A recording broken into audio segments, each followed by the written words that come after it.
Okay, guys. Hey. My name is Fran. I am one of the co-hosts for this podcast. Welcome to Rambling Through Everyday Life with Fran and Angela.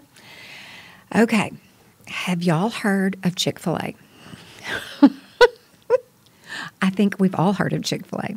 I don't know. I'm sure there's places in the United States that are like, what in the world is Chick-Fil-A? But here in the South, here in Jackson, Tennessee, we love us some Chick-fil-A. And I have had the privilege over the last few years of becoming friends with and learning from our Chick-fil-A owner and operator, Mr. Grant Edwards.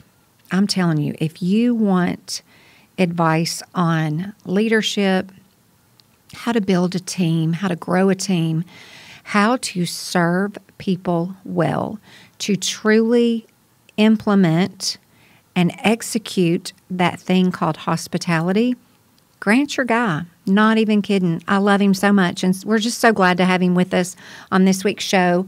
You are going to love all the chicken talk, all the leadership talk, all the hospitality talk. It's so much fun. We just enjoyed this conversation so very much. And as always, guys, thanks for listening. We're so thankful for you. I hope you're having a great day, enjoying this fall season. And give us any feedback. Let us know what you love. Let us know what you don't love. But I have a feeling you're going to love this conversation with Grant.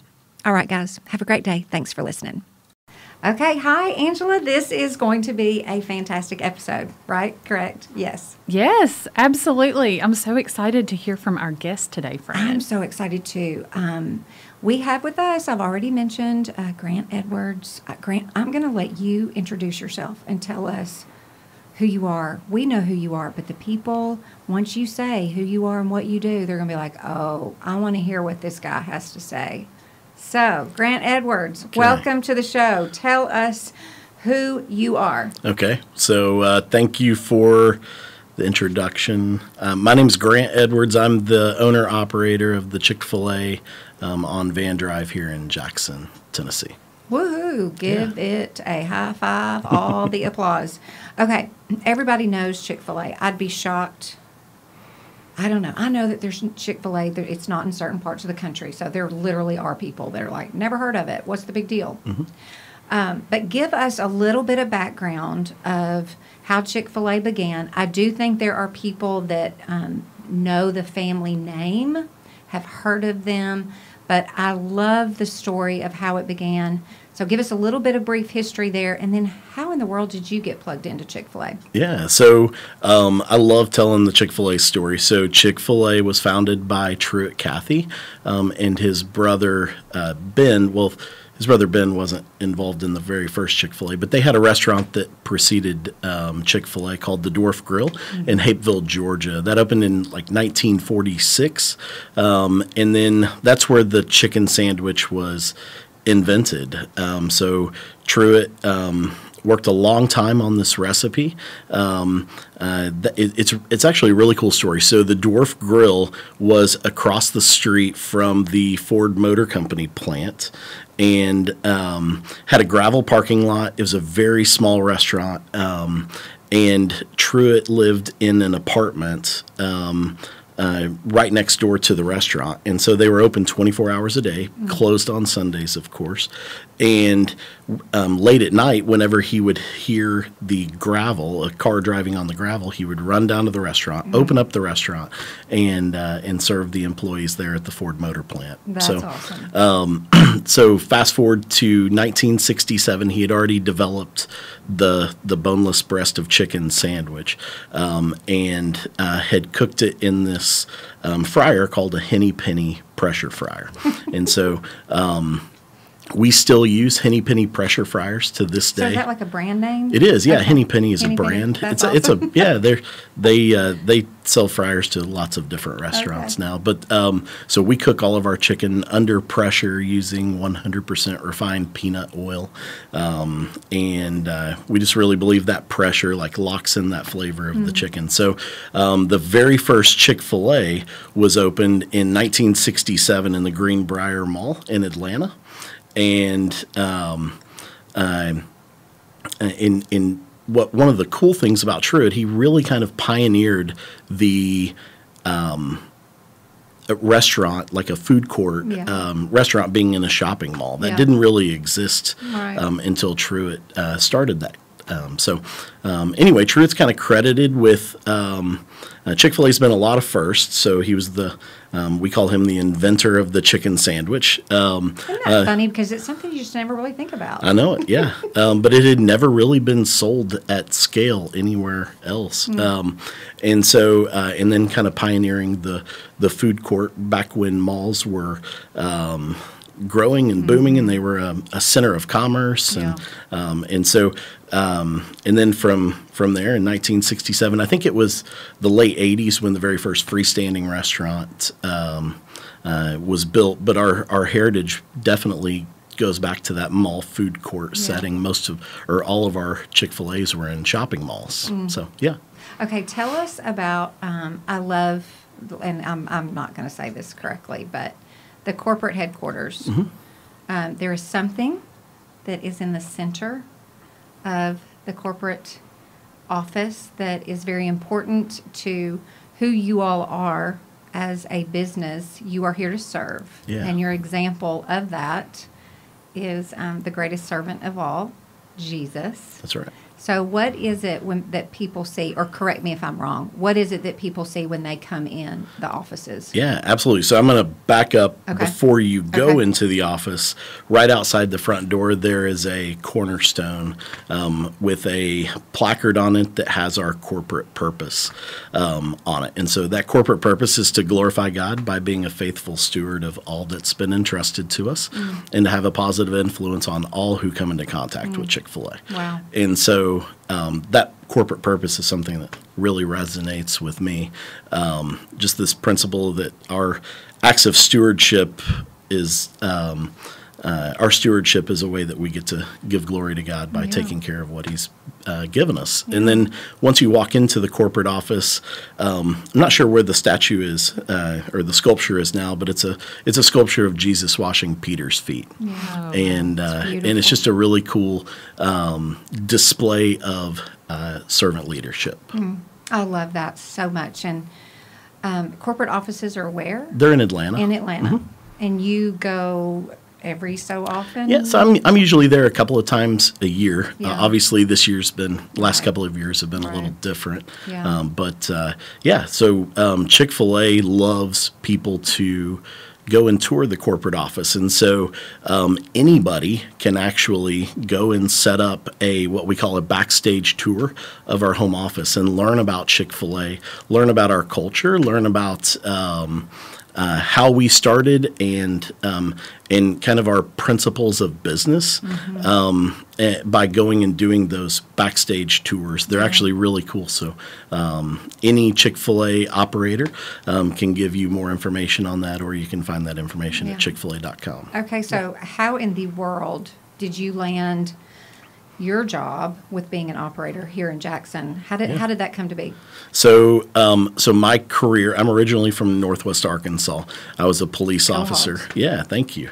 I graduated from the University of Arkansas, so I appreciate the Go Hogs. Woo Pig Suey. Let's call them real quick. That's right. Hey, I taught my 2-year-old to call the Hogs, and it is a big point of pride for me every Saturday when he wears his football jersey and starts calling the Hogs. Listen, they beat Mississippi State last weekend. They did. I'm thankful that Mississippi State had some kicking issues. Poor guy. Favored us, boded well for us, but.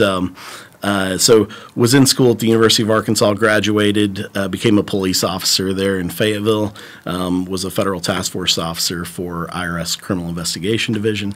Was a Fayetteville police officer, but worked on IRS CID cases involving money laundering and Bank Secrecy Act violations. And so my degree was in accounting, and so I've always kind of enjoyed the financial investigations part of law enforcement. And so during my time there in Fayetteville, I had a mentor, a guy who was my college pastor at University Baptist Church there in Fayetteville, and he introduced me to his brother-in-law, who was a Chick-fil-A operator. And I just started that conversation with with his brother-in-law, and really just kind of fell in love with the company. I'd always been a customer at Chick-fil-A. I kind of joked with the folks at our corporate office during my interview process. I said, like, I loved Chick-fil-A because it was one of the only places I could go, and I never saw anybody that I interacted with from a law enforcement basis. So, and I kind of joke about that. But I just love Chick-fil-A. I love who they are. I love what they stand for. I love I love the fact that I get to just have that positive influence on people's lives, which is rooted in our corporate purpose. And so that is how I got started in Chick-fil-A. Oh, listen, I love it. We all love and support and hallelujah, praise Jesus for Chick-fil-A. Okay. All right, so let's jump into the purpose. The reason why we have you here in the month of October is this is a month where I think just everybody naturally is thankful. We're thinking about the things that we're thankful for. Yeah. And I think in today's world, everyone would agree that we're just thankful for the kindness of people, to be treated well, to serve people, to be served well. I don't know. I think that we all just understand that the world is extremely noisy right now, and noise is not always necessarily a bad thing. It's just that it feels like in the last few years, the volume has been turned up, the heat has been turned up. The noise is not healthy noise. It's just a lot. It's just a lot.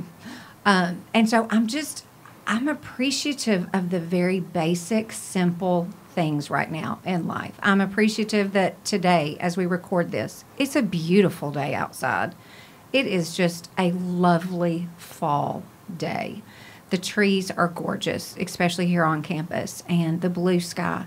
I'm thankful for, if I were to go to Chick-fil-A today, I'm thankful that I'm not going to be in a bad mood when I leave there because of who you have working, how we're treated, the kindness that is given to us. I say this all the time, the little things are the big things. And this little thing called customer service and hospitality and serving your customers well it's a lovely, nice thing right now. So tell us a little bit more about this idea of when you're hiring team members and building leadership, like when you are interviewing people, how do you determine, are you going to be kind to people? And is that something that you train and cultivate and teach along the way? I think it's a lost art.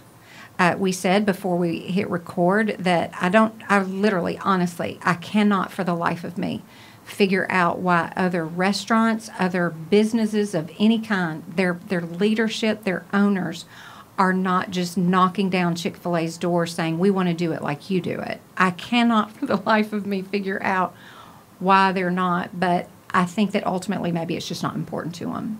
People are not important to them. So back up, let's talk about this whole hiring process and how do you train these wonderful people to be so kind and friendly to us? Yeah, so we spend a lot of time in the selection process. It starts with that. It starts with selecting really talented people. I truly believe that our team members, that's why I get up in the morning. Mm-hmm. I truly believe that they are extraordinarily talented. When we're selecting somebody, I tell people this a lot, and you might have heard me say this whenever I've come over to Union and spoken before, but I sell chicken for a living. I'm not a cardiologist. So what does that mean? That means that I can teach you how to do anything in the restaurant, but I can't fix your heart problem. Yeah. Mm-hmm. And so we try to select for that team member that just cares. Right. And so I hope that the word care is something that you hear me say a lot during this podcast. John Bridges is the chief marketing officer for Chick-Fil-A, and I love his saying. It's probably one of my favorite it's probably one of my favorite quotes, but specifically as it relates to business, he says that cared for people care for people.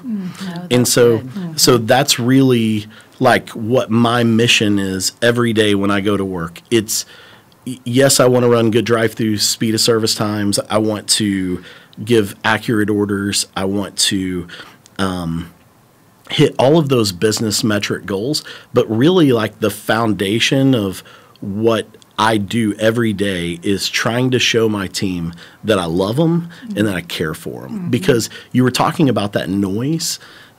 A lot of our team members are going through so many things right now. And there's so many pressures on them.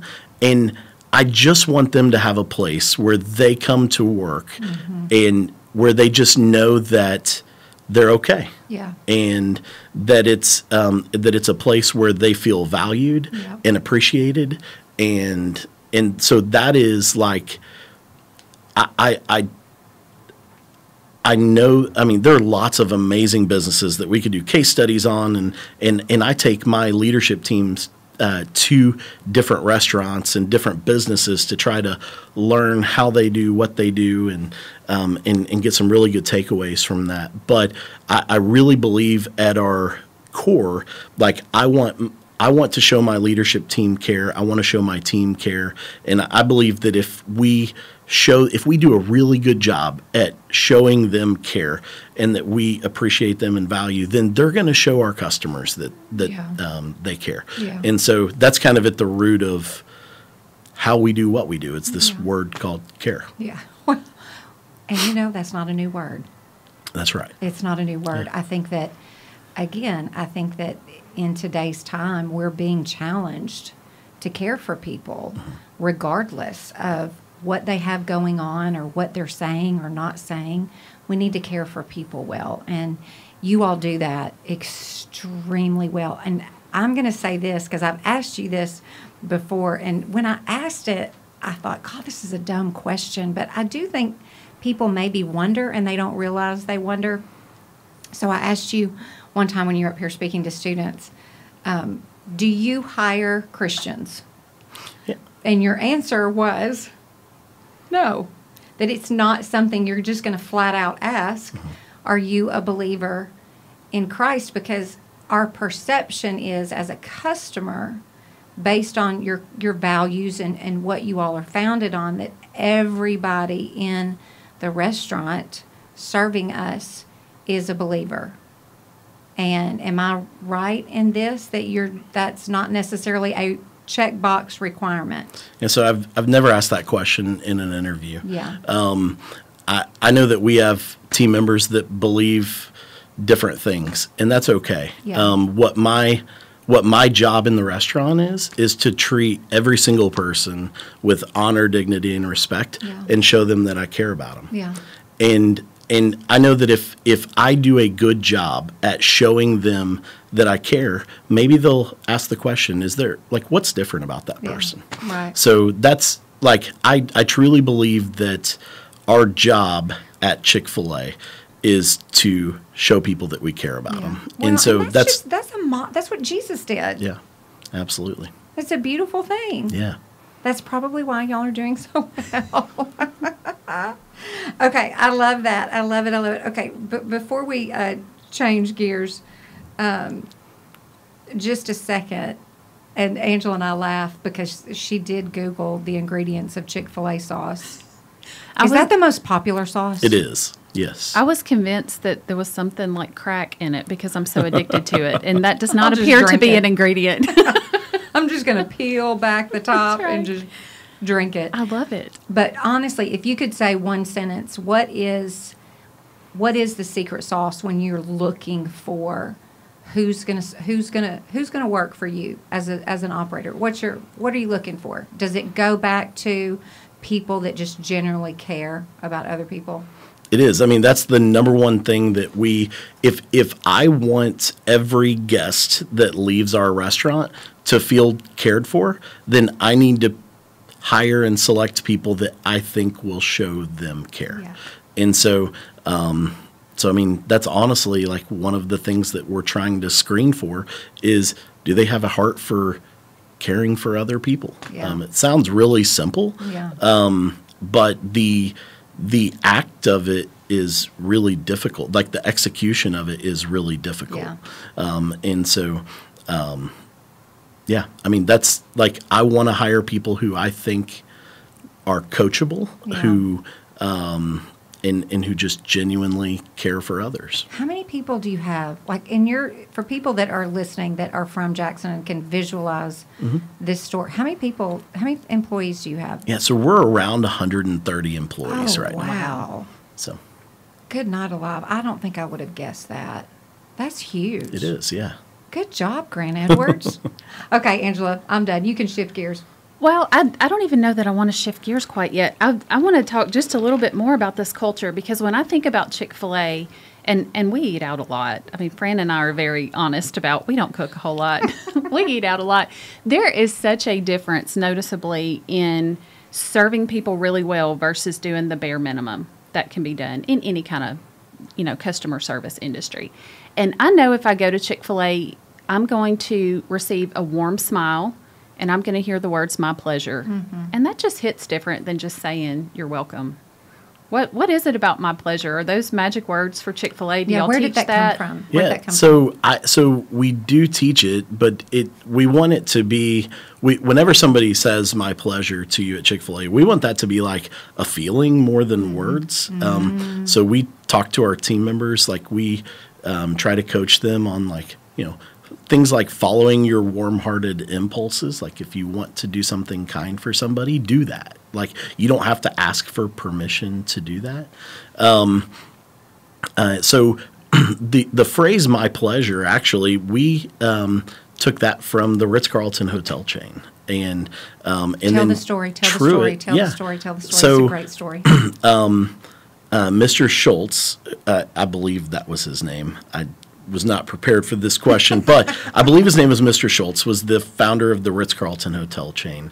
And one of the things that that is a premium hotel chain, but what we really loved, and when I say we, Chick-fil-A, what Truett loved about the Ritz-Carlton hotel chain was just their intentional hospitality. And so he challenged everybody many years ago, back before I was at Chick-fil-A, to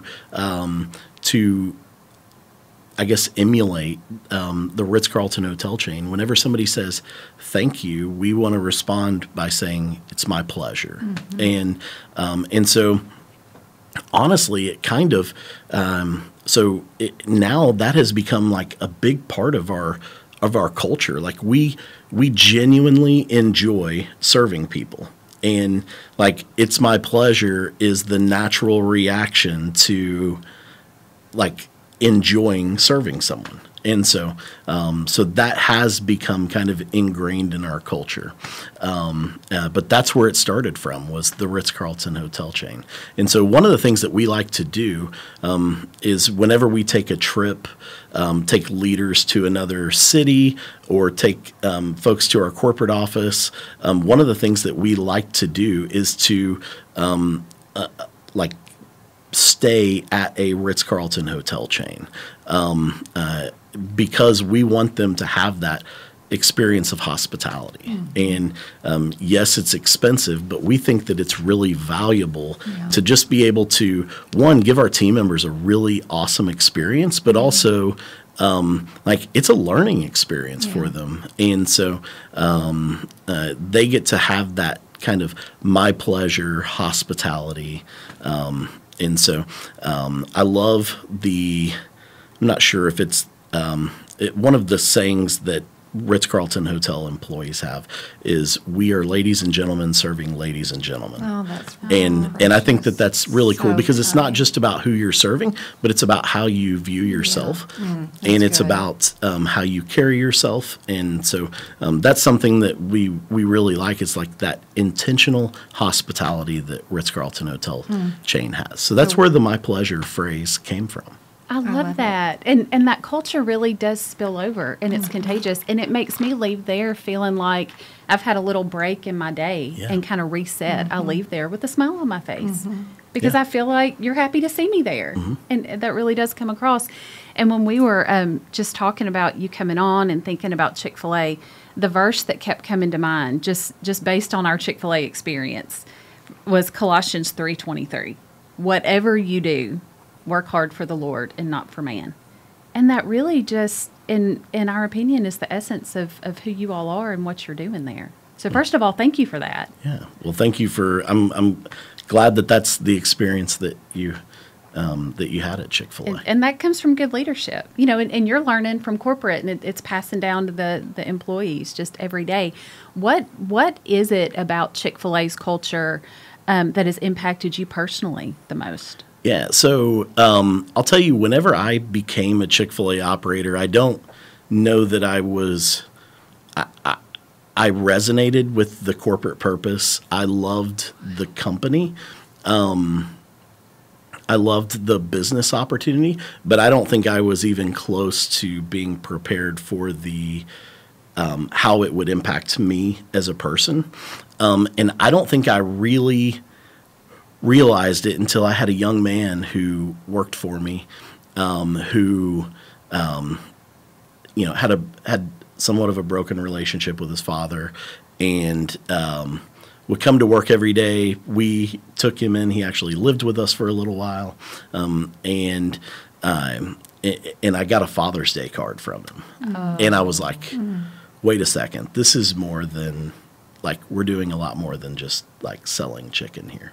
Wow. And so I think that is that's been something that I always remember about this young man. I still to this day get a Father's Day card from him every year. And you know, it goes back to our corporate purpose to have a positive influence on all who come into contact with Chick-fil-A. Like, I love that I get that opportunity to show genuine care to other people who might not have felt it outside of the Chick-fil-A restaurant. And so the culture is really important to me. But I think that just as much as I want to have influence on our culture, what I find a lot of time is that our culture influences me in that same kind of that same regard. So I love the fact that we have had several Chick-fil-A team members who have ended up like meeting their spouse at Chick-fil-A, and so that's been cool to watch. You know, kids that started working there when they were 16 years old and they go to college and then get married. Call those Chick-fil-A-shinships. And so I think that that's a really, I love that. I love the fruit that our culture tree bears. Yes, that's a good word. And so, but yeah, it's actually, you know, it's hard for me to separate. Like, I don't want to find my identity in Chick-fil-A. My identity is rooted in much more than that. But what I find is that every day whenever I go home, I just have this like attitude of like, even on a really hard day, it was worth it. And so I love that Chick-fil-A has been able to bring that. Honestly, I'll just say this, like, it really, the business and the culture, and specifically my team members, have like really softened my heart. So, yeah. That's sweet. That's precious. What challenges do you face right now? Yeah, so right now, all of the amazing things happen at Chick-fil-A, not because of me, but because of my team. It's also one of the biggest challenges that we have right now. Obviously, there's a bit of a labor shortage right now, and so we just very simply don't have as many applicants as what we used to. I think that everybody in the retail and restaurant industry is feeling that pressure in the labor market right now. And I don't pretend to have all of the answers. I know that we're just going to continue to pursue really remarkable people, and trust that we're we're going to get through this time. So trying to be optimistic about that. Well, and that's a good reminder for all of us, too, that because of a shortage, let's be extra kind. Yeah. Thank to you. everybody we encounter. Yeah, thank you. What books would you recommend on leadership? Are y'all reading anything right now? What are your favorites? So one of my favorite leadership books is my leadership team is going through it right now. We went through it a few years ago. We're revisiting it now, called Extreme Ownership. It's a book by Jocko Willink and Leif Babin. They were former Navy SEALs, and they just talk about this idea of extreme ownership, the title of the book, where no matter what problem is presented, that you need to work the problem, and you as the leader of the organization or the leader of that team ultimately bear all of the responsibility for making sure that the decision that is made is a good decision. And even when it's not, even when you didn't maybe make the best decision, you made a decision and you take ownership of it. And so I love this. I love this concept of extreme ownership because, like, when I'm at home at 9 o'clock at night, my drive-through is still going. Yeah. And so I have a leader there who is taking ownership of the business, of the results, of making sure that my team is feeling cared for, if that's one of my, since that's one of my principles. And so I have to know that that person is taking ownership of all of those things, because I want that restaurant to run just as well when he is there as my morning director, or when I'm at the restaurant, or any of these other people, because we're open 16 hours a day. Yeah. Well, I physically can't be there 16 hours a day, 6 days a week. And so so that's a book that we're going through currently. One of the books that I absolutely love is a book that we kind of mentioned before the podcast. It's called The Culture Solution, and it's a book by Matthew Kelly. And he gives a list of the most important things that impact culture. So we all want to have a positive culture. I don't care what organization you're in. You want to have a thriving culture. Like, a thriving culture leads to better employee retention, also leads to attracting top-tier talent. It also just leads to, like, people feeling cared for. Like, it's we want to protect our culture above everything. And so one of the things that he talks about in the Culture Solution is that the mission of the business is king.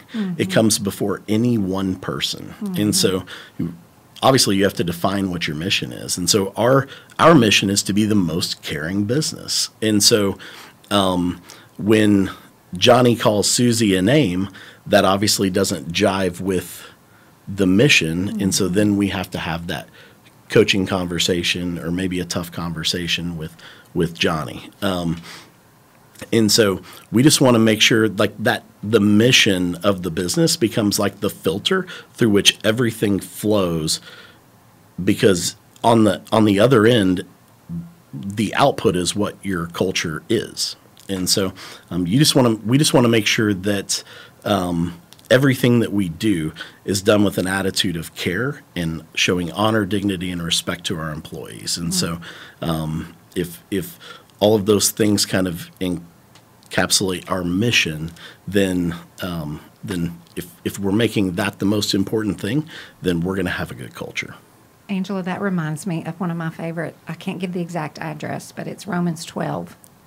Within Romans 12, we are called to outdo one another in showing honor. And so I think about that, and you all do such a great job. Good grief, we are just so thankful for the culture that you create, cultivate, and sustain. We get to benefit. We get to benefit from that, and it does make a difference. So it's not just internal, the customer. That's why we keep coming back. Okay. So as we wrap up, Grant Edwards, what's your favorite thing to eat at Chick-Fil-A? The Chick-fil-A chicken sandwich. Are you a number one combo? I am. What's your drink? Coke Zero. Can I make an announcement? Yes. Peppermint milkshakes are back. How long do they last? Through December, January? I'll check with my leaders on that. You're not real sure. I will go get one every day just in case. Yeah, it'll go through the winter, Okay. through our winter promotion time, which is usually, it'll end obviously before spring, but sometime in February. Yeah. I also need the lemon kale salad to come back. I know. It was good. It She was so loved good. it. Yeah, so You that was had a- me One every hooked on day. it. Yeah. It's the only time I've ever liked kale. If Chick-fil-A can do that, I mean, what else do we need in life? We can move mountains. We can move mountains. That's right. Oh, Grant, thank you so much for your time. No, it was my today. pleasure, absolutely. It's my pleasure. It's my Did you pleasure. hear? He said it's my It's so pleasure. natural. It's who they are. I love it. There's a lot of food for thought, no pun intended. There's a lot of wisdom in the Yes. things that you said, and none of it is brand new. It's just this is what works best, and you all have done that, and you've shown the world essentially that what you all are doing works, and to be kind. yeah, why reinvent the wheel, y'all? Right. Just be kind and treat people the way you want to be treated. Thank you for brightening our day when we Yeah, go buy absolutely. food. Well, so Truett, he had another saying. He's famous for having a lot of sayings, and one of my favorite things that Truett ever said is, "I never regretted being kind to someone." Yeah. so- See, Yeah, I think that's really good wisdom for it every day. is. Whether you feel like it or not, just be kind. Yep. Just be kind. Okay, guys, listen, we knew that you were going to love this episode. So thankful for the kindness and the culture of Chick-fil-A. We are so honored to have you with us today, Grant. Have a great day. Everybody, thanks for listening to the show, and we'll see you next time on Rambling Through Everyday Life with Fran and Angela.